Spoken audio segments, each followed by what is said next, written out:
আসসালামু আলাইকুম ওয়া রাহমাতুল্লাহি ওয়া বারাকাতুহু। ওয়া আলাইকুম আসসালাম ওয়া রাহমাতুল্লাহি ওয়া বারাকাতুহু। আলহামদুলিল্লাহ, আমরা 7 নম্বর পর্বে 7 নম্বর মাখরাজ নিয়ে গুরুত্বপূর্ণ আলোচনা করব ইনশাআল্লাহ। ইনশাআল্লাহ। আমার সাথে সাথে আপনারা সুন্দর আওয়াজে পড়বেন। হ্যাঁ, সামনের হরফগুলোর সম্পর্ক যেহেতু দাঁতের সাথে, এজন্য দাঁতের নাম জানা দরকার। একজন পূর্ণ বয়স্ক মানুষের 2 পাটিতে মোট 32টি দাঁত হয়। এই 32টি দাঁতকে 4 ভাগে ভাগ করা হয়। হ্যাঁ, কয় ভাগে ভাগ করা হয়? হ্যাঁ, প্রতিটি ভাগে 8টি করে। 8টি দাঁতের 6টি নাম। নাজিজ একটি, নাজিজ একটি, 4 পাশে 4টি, কওয়াহিন 3টি, 4 পাশে 12টি, বহিক একটি, 4 পাশে 4টি। হ্যাঁ, খেয়াল করেন, যে বহিক একটি, 4 পাশে 4টি। হ্যাঁ, রবাইয়া একটি, এখানে বহিক না রবাইয়া। হ্যাঁ বলেন, বহিক একটি, 4 পাশে 4টি, নাব একটি। এই নাবকে আবার আনিয়াব বলা যায়। কি বলা যায় রে? আনিয়াব বলে। নাব একটি, 4 পাশে 4টি। হ্যাঁ, রবাইয়া একটি, বলেন 4 পাশে 4টি। সানিয়া একটি, উপরে নিচে 4টি। হ্যাঁ, নাজিদ একটি, 4 পাশে 4টি। কওয়াহিন 3টি, 4 পাশে 12টি। বহিক একটি, 4 পাশে 4টি। নাব একটি, 4 পাশে 4টি। রবাইয়া একটি, বলেন 4 পাশে 4টি। সানিয়া একটি, উপরে নিচে 4টি। হ্যাঁ, জিহ্বার গোড়ার কিনারা, উপরের উভয় পাশের মাড়ি দাঁতের গোড়ার সঙ্গে লাগাইয়া বদ উচ্চারিত হয়। বদিগু, ব ব বই। আমাদেরকে দেখেন, আমি তো 2 কই না, আমি তো ঠোঁট দিয়ে 2 বলছি না।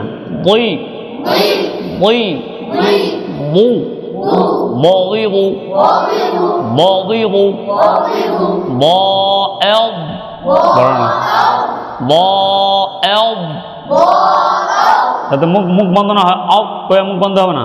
ব এল, এল, বই ইল, ইল, মু উল,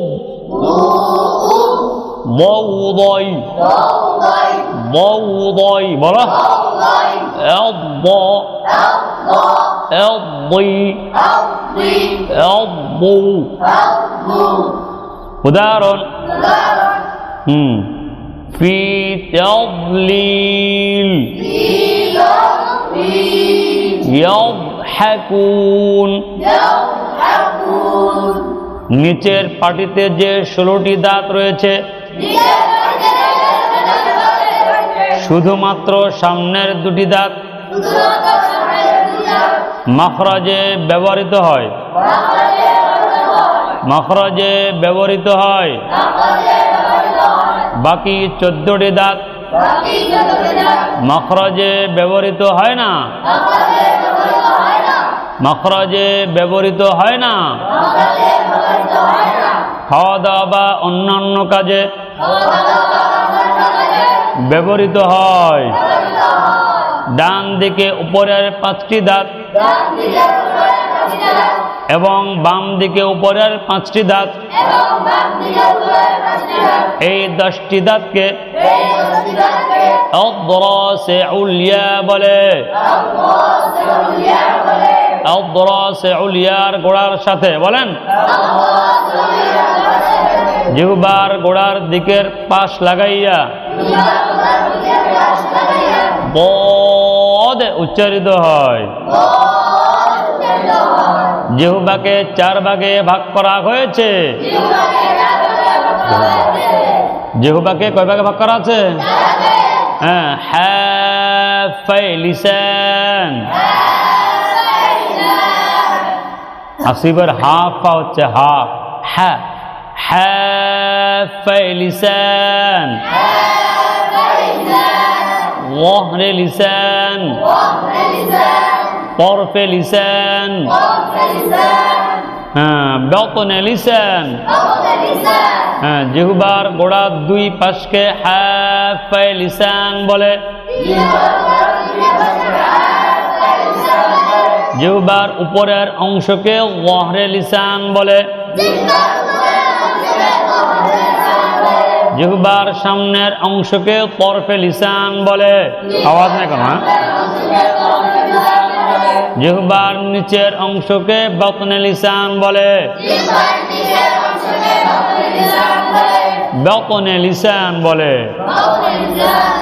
বদ হরফটি আদায় করার সময় 2টি জিনিস লক্ষণীয়, একটি করণীয়, অপরটি বর্জনীয়। হ্যাঁ, করণীয়, জিহ্বার গোড়া উপরের দিকে উঠিবে এবং জিহ্বার মধ্যখান উপরের তালুকে ঢেকে নেবে। বর্জনীয়, জিহ্বার আগা, জিহ্বার আগা সামনের উপরের 2 দাঁতের আগার সঙ্গে লাগবে না, গোড়ার সঙ্গেও লাগবে না। আগার সঙ্গে লাগলে ওয়া হবে, গোড়ার সঙ্গে লাগলে দাল হবে। বদ হরফটিকে হরফে হাফিয়াহ বলে। হরফে হাফিয়াহ বলে। মনে থাকবে? হ্যাঁ, ইনশাআল্লাহ আমরা 8 নম্বর পর্বে লাম হরফের মাখরাজ শিখব ইনশাআল্লাহ।